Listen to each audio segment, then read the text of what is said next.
একটা চাইতে গিয়ে 10টা চেয়ে বসো না, একেরই যাতে চরম হয় তাই করো, সকলগুলি পাবে। জীবনকে যেভাবে বলি দেবে নিশ্চয়ই তেমনতর জীবন লাভ করবে। আমি কিছু বলার চেষ্টা করছি ঠাকুরের এই বাণীটিতে। ঠাকুর সত্যানুসরণ গ্রন্থে বললেন, একটা চাইতে গিয়ে 10টা চেয়ে বসো না, একেই যাতে চরম হয় তাই করো, সকলগুলিই পাবে। আমরা যখন ভগবানকে ডাকি, পুজো করি, তখন কিন্তু একটা লিস্ট আমাদের হাতে থাকে। ঘুম থেকে উঠেই একটা লিস্ট আমরা ঠাকুরকে ধরিয়ে দিই। আজ সকাল থেকে এই এই এই এই কাজগুলো আছে, আজ আমার ছেলের পরীক্ষা আছে, সে যেন ভালোভাবে পাস করে। আজকে আমার স্বামীর মিটিং আছে, তা সে যেন ভালো হয়। আরও নানা রকমের আমাদের সেই লিস্টের মধ্যে থাকে। পরিবারের কারোর শরীর খারাপ, কারোর মেয়ের বিয়ে হচ্ছে না, আরও অনেক কিছু, অর্থ চাই, সব কিছু নিয়ে আমরা একটা লিস্ট ভগবানকে বা ঠাকুরকে যেন ধরিয়ে দিই। কেন? ঠাকুরকে আমার চাকর যে তাকে একটা লিস্ট ধরিয়ে দেবো যে বাজার থেকে তুমি এই এই জিনিসগুলো নিয়ে আসবে, তারপর তোমাকে কিন্তু আমি করব। কোনো শর্ত রাখা চলবে না, নিঃশর্ত তাকে ভালোবাসতে হবে। তুমি আমার এটা করে দেবে তবে তুমি ওটা করব। অনেক সময় আমরা বলি, ঠাকুর আমার এটা হয়ে গেলে আমি একটা সৎসঙ্গ দেবো, আমার ওটা হয়ে গেলে আমি তোমাকে এত টাকা দেবো, বা আরও কিছু মানসিক করি আমরা। কিন্তু ভগবান নিঃস্বার্থ ভালোবাসা পছন্দ করেন।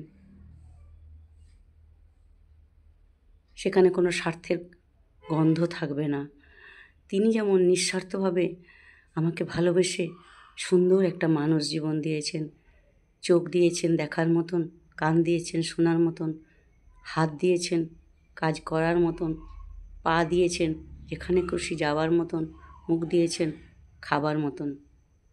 তারপর তো প্রকৃতির আলো বাতাস জল সবটাই আমরা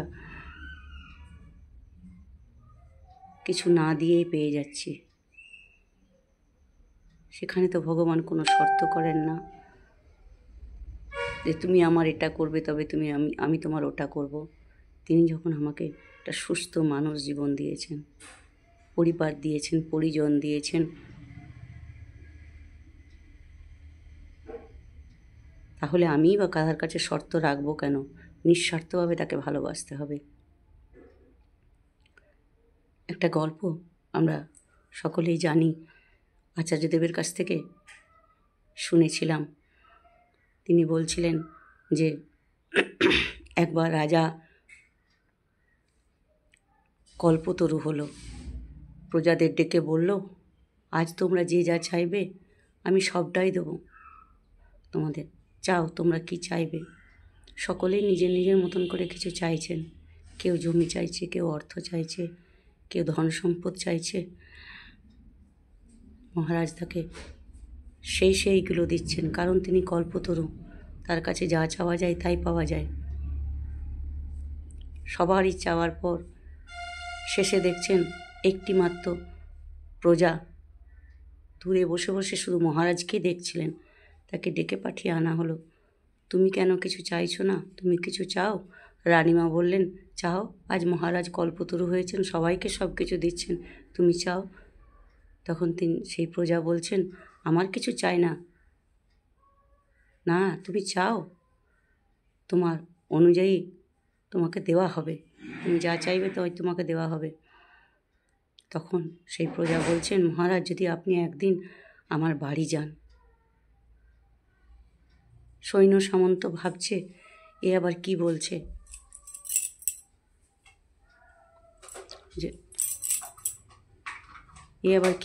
মহারাজকে তার বাড়ি যেতে বলছে।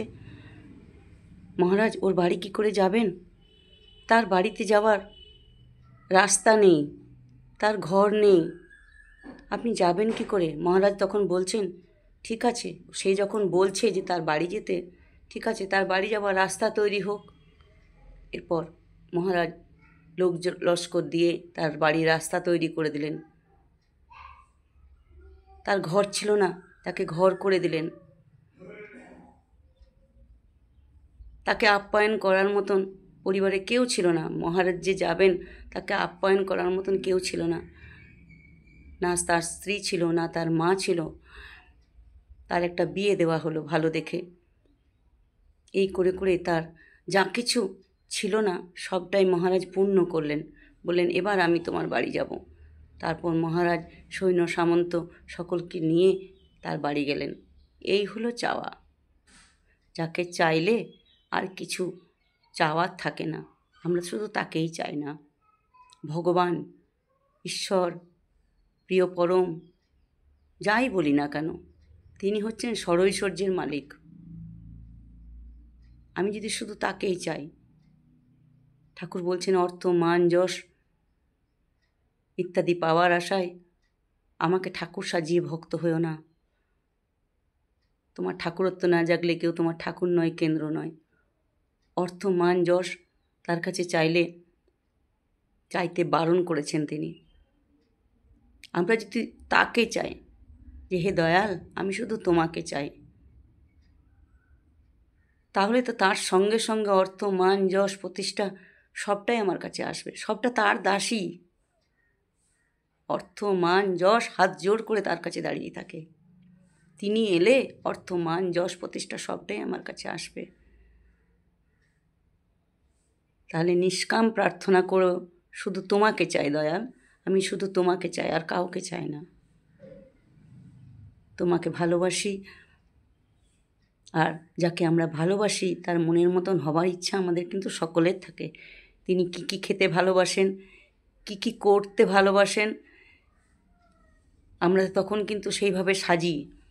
আমরা যাকে ভালোবাসি সে কি পছন্দ করে আমরা কিন্তু সেইগুলো করি। আমার সন্তান, আমার স্বামী কি খেতে ভালোবাসে আমরা কিন্তু সেই রান্নাটা করি। কি পড়লে আমার স্বামী পছন্দ হবে আমি কিন্তু সেরকমভাবে সাজি। ঘর দুয়ার সেরকমভাবে পরিষ্কার পরিচ্ছন্ন করে রাখি। তাহলে যিনি আমার প্রিয় পরম, যাকে বলছি তুমি আমার সর্বস্ব, তুমি দয়াল, তাহলে তার একটাই চাওয়া, আমরা যেন তার মনের মতন হই। আমাদের যেন সব কিছু ভালো হয়, তিনি যেন আমাদেরকে নিয়ে গর্ব করতে পারেন। এইটুকুই তার চাওয়া। তার দেওয়া অনুশাসনবাদ, নীতিবিধি যা কিছু আছে আমরা যদি নিষ্ঠা সহকারে পালন করি, তিনি বলেছেন উষায় নিশায় মন্ত্রকে সাধন করো, চলাফেরায় জপ করো। আমরা যদি ভোরবেলা উঠে একটু ঘুমকে দূরে তাড়িয়ে দিয়ে একটু ভোরবেলায় উঠে একটু নাম ধ্যান করি, নাম ধ্যান করা মানে তাকে বসতে আসন দেওয়া। তিনি আসবেন ইষ্টভীতি নিতে, তার আগেই তার একটা আসন তৈরি করতে হবে। তো সেই আসন হচ্ছে সেই নাম ধ্যান। তারপর তিনি রোজ সকালে আমার বাড়ি আসেন, তাকে ইষ্টভীতি দিতে হবে। সেই পবিত্র মন নিয়ে আমি তাকে ইষ্টভীতি দেব যে দয়াল, দয়া করে তুমি ইষ্টভীতি গ্রহণ করো, তুমি তৃপ্ত হও, তোমার ইচ্ছাই পূর্ণ হোক আমার মধ্যে। তারপর প্রার্থনা করব, প্রার্থনা করার পর এই বাণী পাঠ করব, তারপর নিজেরা সংসারের কাজ করব। আমরা যদি খুব সকাল সকাল উঠি আর এই কাজগুলো যদি আমরা করি না, তাহলে আমাদের মনটা কিন্তু ফুরফুরে হয়ে ওঠে। এই যে মর্নিং ওয়াক যাওয়ার কথা বলে, বেশি বেলা করে যদি আমরা বিছানাতে শুয়ে থাকি তাহলে আলস্য আমাদের ঘিরে ধরবে, শরীর ম্যাজ ম্যাজ করবে, সারাদিন কাজ করতে ইচ্ছে হবে না। তো পরমপিতা তো আমাদের ভালোর জন্যই এই কাজগুলি বলেছেন আমাদেরকে। সকাল সকাল আমরা এই কাজগুলো সেরে ফেলে মনটাও পরিষ্কার হয়, পবিত্র হয়। সকাল থেকে ভগবানের নাম ধ্যান করার পর আমরা সংসারের নিত্যকর্মের কাজগুলো করব। এইটাই তো তিনি আমাদের কাছে চেয়েছেন। তো এইটুকু আমরা করতে পারবো না? আমরা চেষ্টা করলেই করতে পারবো। আর যত নাম ধ্যান করব তত আমাদের জীবনে আধি ব্যাধি সব দূর হয়ে যাবে, মন পবিত্র হবে, মনের জঞ্জাল দূর হবে। এইভাবেই আমরা চলব। তাই ঠাকুর বললেন, একটা চাইতে গিয়ে 10টা চেয়ে বসো না, একই যাতে চরম হয় তাই করো। তাহলে পরমপিতা সকাল সকাল আসছেন আমার বাড়ি, পরমপিতাকে আমি ইষ্টভীতি নিবেদন করব, তার আগে আমাকে ফ্রেশ হতে হবে। তিনি প্রতিদিন দয়া করে আমার বাড়ি আসছেন, এই ভাবটা নিতে হবে। তার জন্য আমাকে নিজেকে তৈরি করতে হবে, যাতে তিনি আমাকে নিয়ে খুশি হন, তৃপ্ত হন, আনন্দিত হন। তাহলে দেখা যাবে এই অর্থ, মান, যশ ওই তার সঙ্গে সঙ্গে তো আসে, তার দাসী হয়ে আসে, সেগুলো সবই আমি পাবো। আমার সেগুলোকে পাবার জন্য আঁকুপাকু করার কোনো দরকার নেই, কারণ তিনি জানেন তার সন্তানকে কখন কি দিতে হয়। আমি জানি আমার সন্তান কি খেতে ভালোবাসে, কি পেলে খুশি হবে, তাই তাকে না চাওয়াতেই আমি কিন্তু অনেক কিছু দিই। চকলেট এনে রাখি, হাতের কাছে জিনিসগুলো গুছিয়ে দিই, বইপত্র গুছিয়ে দিই, যাতে সে স্কুলে যাবে। ছোটোবেলায় এগুলো তো আমরা করেছি, কারণ আমার সন্তান এগুলো ভালোবাসে। তাই আমার প্রিয় পরম পিতা, যিনি আমার পরিবারের প্রধান মালিক, তার জন্য কিছু করব না, যার দয়াতে এই সব কিছু আমি বিনা অর্থে আমি ব্যবহার করছি। তাই সকলেই ভালো থাকবেন, নামময় হয়ে থাকবেন। আমরা একসাথে তার দিকে এগিয়ে যাব। আচার্যদেব বলছেন, শয়তান যদি এতখানি এগিয়ে আসতে পারে, আমরা ভগবানের সন্তান, ঈশ্বরের সন্তান, আমরা পারবো না তার দিকে এগিয়ে যেতে? জয় গুরু। ভুল ভ্রান্তি নিজ গুণে ক্ষমা করে দেবেন।